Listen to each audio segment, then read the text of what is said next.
Excellent. So this is pretty much an open Q&A, right? So I saw the tweets. You're getting lots of questions. I think almost anything's fair game. Oh, we got some on the side. Kathy, why don't you introduce yourself? Sands with Public Affairs. Glad y'all could all make it. Okay. Robin Denny, University Media Relations. Okay, good to see you, Robin. Okay. So anything you want to talk about, anything's fair game. So in looking back, I'll start that way. It was November the 11th, 2013, that it was announced that I would be moving down here with my family. So a year and a quarter, almost a year and a half, and it's been a great transition. A lot of good things, and a lot of other things we want to focus on moving forward. So anything you want to talk about, strategic plan, academics, rankings, research, athletics, the time's really yours. So Ellen, you want to go first? Sure, definitely. So going into it, so you recently came to Clemson, but I was wondering what your vision. And how long is recent? How long? Well, when does that see. transition into? You've been here, a little over a year now, so maybe it's not so recent. Because when we built the core campus, the Right. dorms, that was like 1960-ish. And they were recent. temporaries. That's pretty recent. So, yeah. So I was wondering what your vision for the Clemson community is in the next 5 years. Yeah. Ellen, just so you know, my leadership style, this is our campus. And by that I mean that's students, faculty, staff, alumni, those who work here, and those in the community. So it's one thing for me to come in and say, hey, here's what I want to do. It's another thing to have a strategic discussion to say, where do we want to go from here? And my style of leadership is you always assess your point A, which is where you are, and then together you define your point B, where you want to go, and then you define the path to get there. So we're in that process right now, and we've had great discussions across the campus. I want to encourage the students to participate so you can help drive the future of the institution. One of my goals is that once you get your degree and I shake your hand in May or next May or the following May, 5 years, 10 years, 20 years later, when you look back, the value of your degree has gone up, and that this is a better place and we've left it better than we found it. So, but that's really a university community discussion. And clearly there will be a lot of things that Ellen, are part of that discussion. For example, continued focus on quality academics. We are well known for our student experience here. High quality academics. We never want to lose that Clemson experience. We also, and I'm giving you kind of bits and pieces, want to increase our research profile. We're looking to increase our graduate programming. We've got great opportunities to increase our diversity and inclusive excellence in our environment. So there are a lot of things I think moving forward, and there's a lot of people that are working on that. So I want to let that process continue, and then we'll roll out a revised strategic plan. Yeah. I've been talking to students, and I did poll them on social media, and a lot of them have been talking about the graduations in Greenville for the next 2 years. So it's 4 graduations in total. And some have suggested trying to graduate in Death Valley. Is that a viable option? And, Yeah. And I feel for the students. Look, Greenville's beautiful, and we're going to try to make the arena look as much like a Clemson and feel like Clemson. And there's tradition here where every student gets to shake the president's hand. That doesn't happen at a lot of institutions. We don't want to lose that. I actually really like that. And Ellen, I love on graduation day looking into my students' eyes and I wonder what she's going to be. I wonder what she's going to do. How's she going to make a difference? So for me, it's really, really special. We don't want to lose that. And I think we'll have an environment where it will be the best that it can be. As I understand it, a couple years ago, we did try to do a graduation in Death Valley, and it didn't work so well. A pretty big storm came through, and pretty much, again, you have to go back and check the facts on this, but I think it pretty much got canceled and rained out, and that was a disappointment for a lot of people. So we had a team of people here that literally looked at every option. They tried. We looked at multiple locations. Do you split them up? And I think the view was the best option is in Greenville. And I think Greenville's beautiful, it's going to be set up nice, Ellen. I think when it's all said and done, people will be happy with it. There's also a culture here where we don't really want to limit the number of tickets. So I wouldn't want to say, Ellen, you can only bring 2 people if we do it here or there in a smaller venue. So I think it was the best outcome. Although I understand some people aren't happy, and that's anytime you have big decisions, you're going to have opportunities where you make a decision, some like it, some don't. And I think that for us was probably the best, but not really an optimal outcome. But I think it's going to go great. I really do.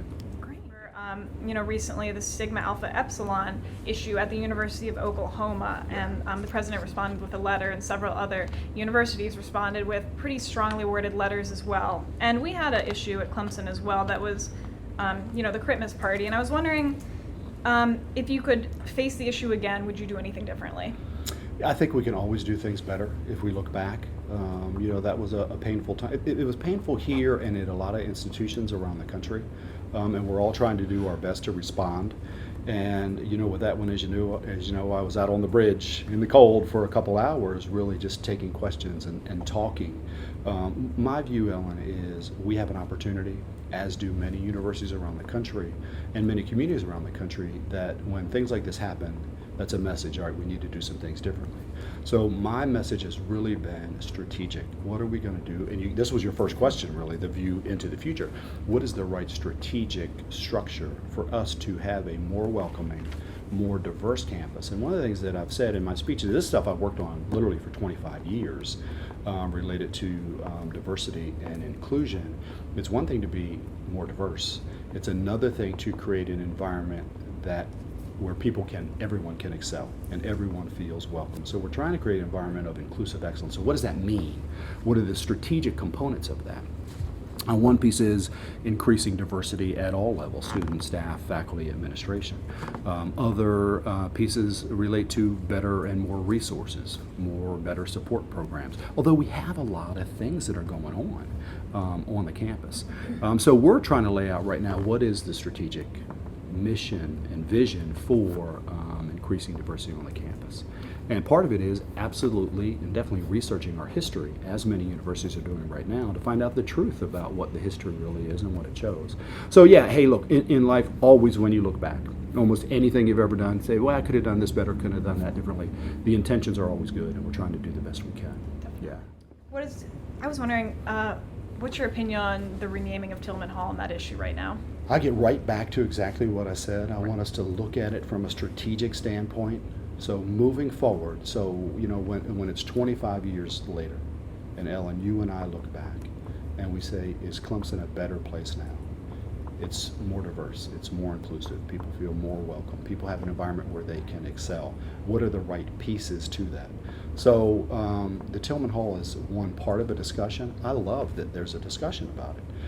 It's an educational opportunity, of which I think the debates and the blogs and the discussions are a wonderful educational opportunity for all of us to learn. But again, I get back to what's the strategic path moving forward. Okay, definitely. So one more question. I've heard you talk a lot about your mother in interviews. Yeah. I watch a lot of interviews with you. It sounds like she's one of your heroes. And I remember you mentioning in one interview that she told you to be a good person and make a difference. And I was wondering, how are you trying to do that at Clemson? I appreciate that you called that. I'll tell many people, my mother was one of the greatest ladies ever to walk the earth. She was just the sweetest, kindest. Literally, truth, I never heard her say a negative word about anyone, ever. And she taught me so many things, just being a wonderful mother. But I remember, and Ellen, you said this, when I was a kid, she would always look at me and say, I need you to be one of the good guys. And she would say, you know what that means. And she really tried to drill and just do the right things, be a good person. And part of that is treating everybody with great respect. And then secondly, she would always say, make a difference. And as I got older, I realized she didn't say try to make a difference. She said make a difference, right? So here as a leader, I have an opportunity to try to set an example, try to do what's right, try to be a very good person, try to do things in an ethical and good and positive way. But we've got so many opportunities to make a difference here. Many of you know, my parents didn't go to college. My grandparents didn't graduate from high school. But for me, my parents always said education is the key.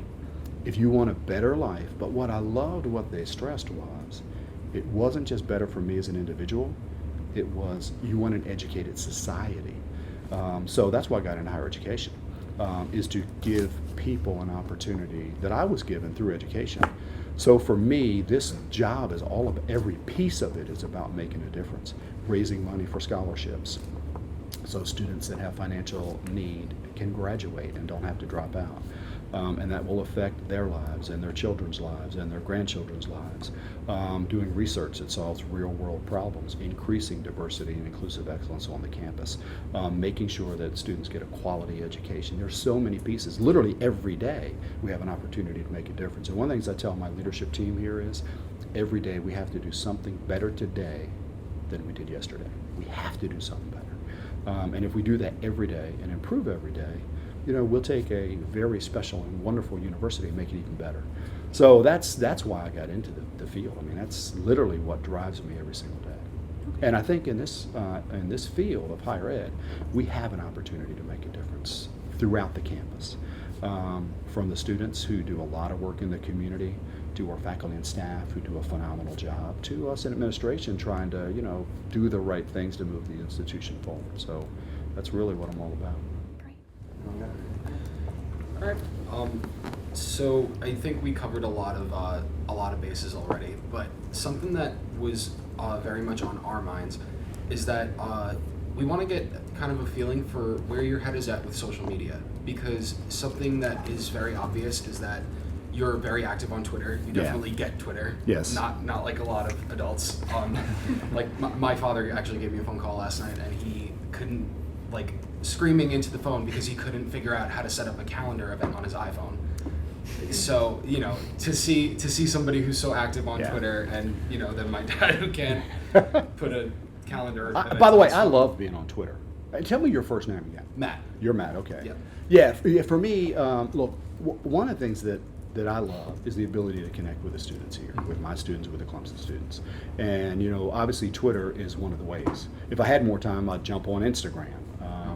I actually read Yik Yak just to get a feel for the community, and knowing that there are funny posts, there are happy posts, and there are hurtful posts that get us all upset. But my background's computer science, so I've been on the cutting edge of a lot of technology-related stuff. The social media for me is fun. So as soon as I got here, we set up Clemson Prez. And it's funny because even I watch when I send out a tweet the levels of responses, and the one that actually turned out to get the most that I thought was hilarious and I was literally going, "Come on, Snow, get here already! Let's go play," and people love that. But I'm just trying to find ways to connect. But I actually really, really like it, and I spend a lot of time, Ellen was coming over here, I saw you, said, "Hey, any last questions for the president, get them in." But I really like it. It gives me a chance to really get a pulse of what's going on. And as I said, another way to connect. So you did touch on Yik Yak. Yeah. That's something our staff is definitely really interested to know what your thoughts are on it, because there's a lot of people calling for it to be banned. There's a lot of people saying that would be an infringement on there's the whole free speech argument. Hey Matt, understand, Of course. I'm one person here, right? course. We've got a team of brilliant and good people. So, this is another opportunity for an educational discussion about Yik Yak. And, on one side you can say, hey, free speech. People can say whatever they want. On the other side you can say, yes, that's true, but there's some very hurtful and very mean things that are posted on Yik Yak. And, for me, as a campus leader, I'd love to hear the discussion of where we want to go with social media. But, there's Twitter, there's Yik Yak, and there's many, many, many other versions. So it's really just not a Yik Yak discussion. It's a social media free speech. And when you can post things anonymously, what does that mean? For me, I try to track it. I try to stay on top of it. I do try to get a feel for what's being said in the community. And when I'm at other places, like I was in D.C.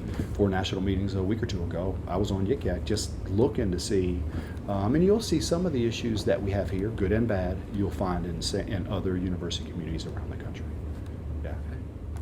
But by the way, I'm also open to suggestions. If any of you use this as an opportunity to go, hey, it would be good if you did this, good if you said this, we want more information about.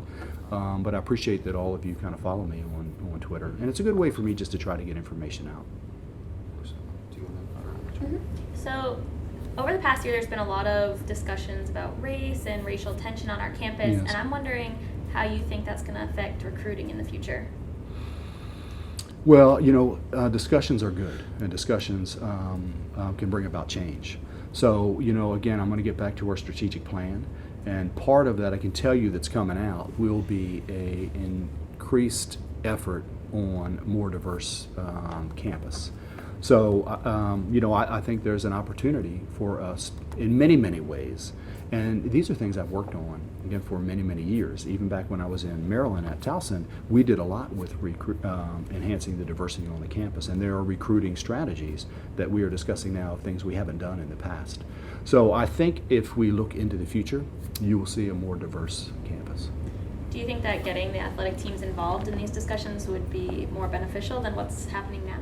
Yes. Yeah, absolutely. And that's a very good suggestion. And without a doubt, Clemson athletics are really well respected and highly visible. So there are a lot of strategies, I think, and getting the athletes and student athletes involved is an opportunity, no doubt. My brother went here 5 years before I did, and I'm a senior now. President What did he Bar- study? He was also a history major. Mhm. He my father, and myself are all, unfortunately, history teachers. Don't. Hey, look, history is, as I said, history is a great major, and it teaches you how to think. Because look, if you look back and think of all the things we did right and all the things we did wrong and all the things we wish we had done differently as a society, as a community, as an individual, you can make better decisions moving forward. History is a great major. And the world needs good history teachers. We need good teachers in the classroom. So, I'm glad that that's what you're studying. My dad graduated in '72 and taught for 30 years. So, Hey, look, teachers make a difference every single day. Teachers are a great asset to the communities, and all of us can look back in our lives and specifically name teachers that made a difference Right. in our lives. So I love that you're going down that path. That's good. in here, you've been here, like you said, a little over a year, and I transferred in, so that's been a good bit of my time here at Clemson. President Barker left a legacy of being approachable, supporting students. You've been here for only over a year. What kind of legacy do you want people to remember you by when they think of you 10, 20, 30 years down the road? Well, President Barker did a great job. He's a wonderful person, wonderful leader, highly ethical, quality person who really helped lead this campus for 14, 15 years and did a great job. So many people would say you never want to follow a leader like that. It's easier to follow a failed presidency than a Right. very, very successful one. But he's one of the reasons why I wanted to be here, because of the path that he put the institution on. But for me, to tell you the truth, it's really not what kind of legacy I as Jim Clements, personally want to leave, but it's what we can do together that's much more powerful. And again, what I challenge my leadership team is to put yourself 25 years into the future and look back. And what decisions did we make today, whether it's related to facilities, whether it's related to recruiting, quality academics, research, community engagement? What did we do that positively impacted this community and our students and made this a better institution? I always try to be very approachable, whether it's people tweeting directly at me or at a game, going through the student section and spending time with students. Always try to spend time around the academic enterprise because that's the core of the campus for us to positively impact students' lives through a quality education. There are a lot of pieces to it. If you look right now, it's a great time to build. So there are a lot of buildings that are going up on the campus, though we need more academic buildings and to improve our academic infrastructure. There are a lot of things. So when it's all said and done, for me, if I look back in 25 years and I can say that, what?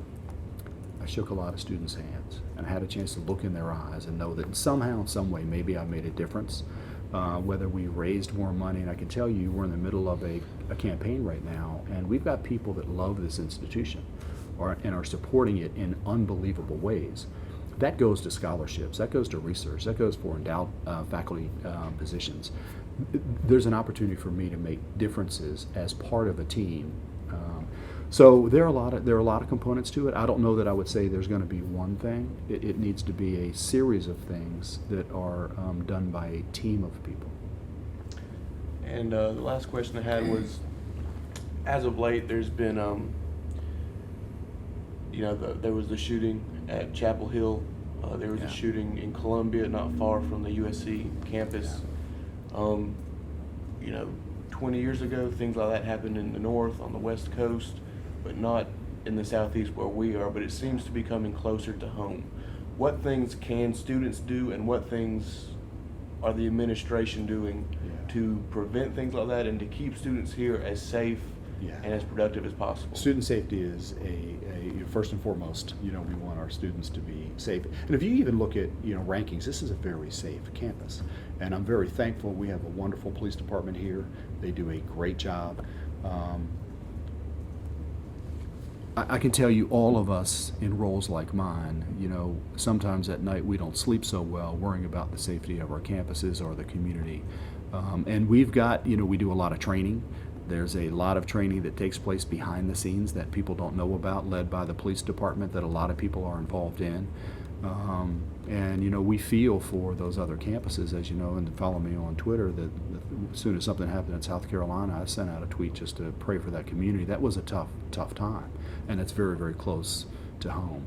And things like that can happen anywhere. It's trying to put the right systems in place so that we can handle an occurrence if it ever happened and respond appropriately while trying to keep everyone safe.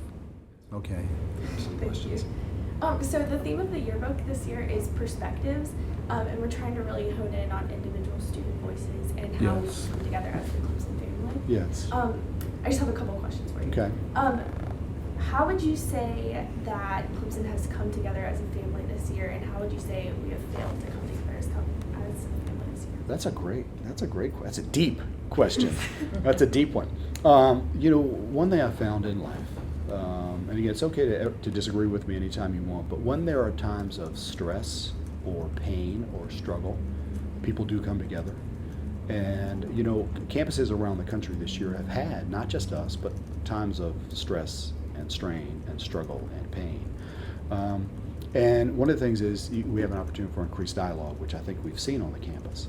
Now, sometimes that can be stressful, but in the long run, it should be very, very productive. So I think as a family, this is a very special place. It is. But it doesn't mean there aren't things that we can do better or differently in the future, or things that we wish we had done differently in the past. So I think this is a very closely knit, unbelievably closely knit campus and community. And I think there is great love and respect for all of us across the campus and each other. There are times, again, I'll go back to the social media where, I'll read things and just go, I cannot believe somebody said that. Why would somebody say something so mean, so hurtful? But people do. And that hurts a family when those things happen. It hurts all of us, even those who didn't say it, but those who read it and wish we hadn't read those things. So, we just have to, again, get better to have a greater level of understanding and a greater level of respect. But again, this is a really special place. We're not perfect, but it's special. It's really special. And then one more question. Yes. What is the biggest challenge you have faced in office this year? I will say there are two. Number one, when I came in, we had a lot of vacancies at the leadership level. So when I started, there were approximately 22 positions that were either vacant, interim, or soon to be vacant. Those that were interim are filled by wonderful people, but we haven't had a solid, stable leadership team. And I'm trying to build that team. And when I hire, I like to look in people's eyes and know that they're a really good person, that they care deeply, that they know it's not about themselves, but that they can make a difference with others in other people's lives.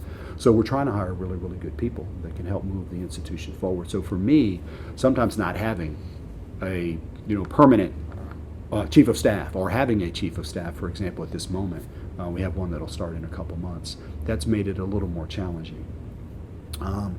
Then on the other side, there have been, on this campus and other campuses, it's been a stressful year for a lot of us related to social issues, racial issues, student issues on the campus. We've had some really unfortunate student issues and student deaths that, break my heart. And, I feel for the families and friends. And so those things are always really, really tough because we're a family. And, when we lose a student, there's nothing harder for us or those families. So I still think about those families and their friends all the time. And so that's been challenging. So for us, there's been some challenges this past year. But again, what I always try to focus is on the long term. Let's just do what's right. Let's get better. Let's create a better environment. Although again, it's a great environment, but we can always make it better. So I was just wondering what your opinion was on the status of Greek life at Clemson and nationally. Do you think Yeah. it needs to change? Do you think what Well, can we hey, do? look, that's another issue, that nationally we're all trying to struggle with. How do you have a system, how can you make it better? My background's really project management, computer science, so I look at a lot of things as systems and a lot of things as projects. What can we do? Where are we at point A to get to point B? The Greek system here has a great tradition and is really, really well respected nationally. But there are always things that we can do differently and better. And those are things right now. We have a team of people looking here, as are many universities around the country, what can we do to improve the current system and to make sure it works the best that it can. I really only have one goal. I'm trying to make a difference in people's lives, and for me, education's been my driver. I always felt that if people can get a college education, have a successful and healthy life, you have a better individual, you have a better society. We all understand each other better. You have, opportunities to do so many things differently, whether it's healthcare, teachers, name it. So anyway, hey, look, that's what really drives me, and I will take any ideas, advice, suggestions, not just today, but moving forward. President@clemson.edu or tweet me, Clemson Prez, and then we'll do our best to make sure that we get them implemented.